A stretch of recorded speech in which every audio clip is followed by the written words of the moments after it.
Di sebuah desa, tinggallah seorang janda yang hidup dengan dua anak perempuannya yang memiliki wajah menawan, yaitu bawang merah dan bawang putih.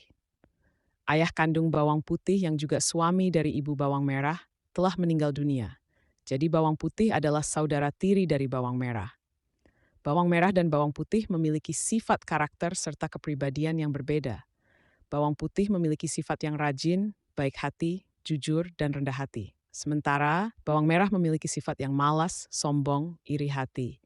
Kepribadian bawang merah yang malas juga diperburuk karena ibunya yang memanjakannya. Ibunya selalu memberi bawang merah apapun yang diinginkannya. Sedangkan bawang putih yang melakukan semua pekerjaan rumah, mencuci, memasak, membersihkan rumah, dan ia hanya melakukannya sendiri.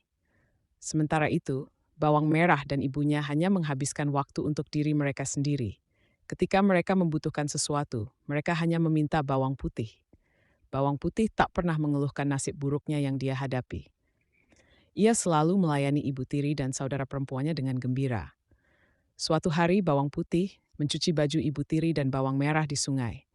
Bawang putih tak menyadari jika sepong kain milik ibunya hanyut di sungai. Ia pun merasa sedih berpikir jika kain itu tidak ditemukan, ia akan disalahkan, dihukum, atau diusir dari rumah. Karena takut kain ibunya tidak bisa ditemukan, bawang putih terus mencari dan berjalan di sepanjang sungai. Setiap kali ia melihat seseorang di tepi sungai, dia selalu bertanya tentang kain ibunya yang hanyut. Tetapi semua orang tak melihat di mana kain itu. Akhirnya, bawang putih sampai ke suatu tempat di mana sungai itu mengalir ke sebuah gua.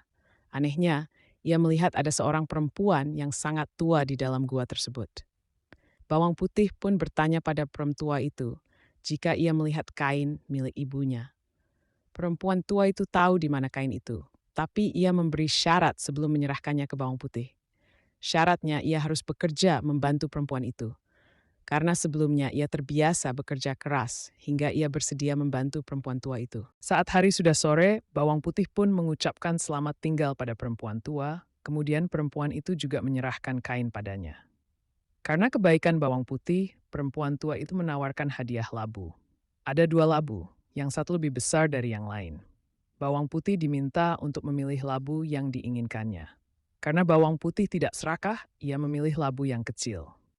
Setelah itu bawang putih kembali ke rumahnya. Ibu tirinya dan bawang merah sangat marah karena bawang putih terlambat. Bawang putih kemudian menceritakan apa yang terjadi. Ibu tirinya masih marah karena bawang putih terlambat dan hanya membawa satu labu kecil. Jadi ibunya membanting labu itu ke tanah. Prak, dan labunya pun pecah. Tapi aneh, ternyata dalam labu ada perhiasan emas yang indah dan berkilauan. Ibu tirinya dan bawang merah sangat terkejut. Mereka kemudian merasa akan menjadi sangat kaya jika memiliki perhiasan yang begitu banyak. Tetapi karena keserakahannya, mereka malah berteriak pada bawang putih dan membentaknya, kenapa bawang putih tak mengambil labu yang besar. Dalam pikiran bawang merah dan ibunya, jika labu yang besar diambil, pasti mereka mendapatkan lebih banyak perhiasan. Untuk memenuhi keserakahan mereka, bawang merah mengikuti langkah-langkah yang diceritakan oleh bawang putih. Ia rela menghanyutkan kain ibunya, berjalan di sepanjang sungai, bertanya pada orang-orang, dan akhirnya datang ke gua tempat perempuan tua itu tinggal. Namun tidak seperti bawang putih, bawang merah menolak membantu perempuan tua itu untuk bekerja, dan ia bahkan dengan arogan memerintahkan perempuan tua itu untuk memberinya labu yang lebih besar. Perempuan tua itu memenuhi permintaan bawang merah memberikan labu yang besar untuk bawang merah.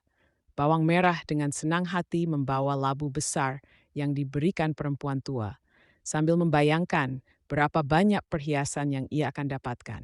Sekembalinya ke rumah, ibunya pun menyambut bawang merah. Tidak lama setelah itu, labunya dihancurkan ke tanah. Bukan isi perhiasan, berbagai ular berbisa yang menakutkan keluar dari dalam labu. Bawang merah dan ibu tiri akhirnya menyadari apa yang mereka lakukan selama ini salah dan meminta bawang putih untuk memaafkan mereka. Pesan moral yang bisa dipetik dari dongeng, bahwa sifat yang serakah dan pemalas tidak akan membuat bahagia, justru akan membawa kesusahan di kemudian hari.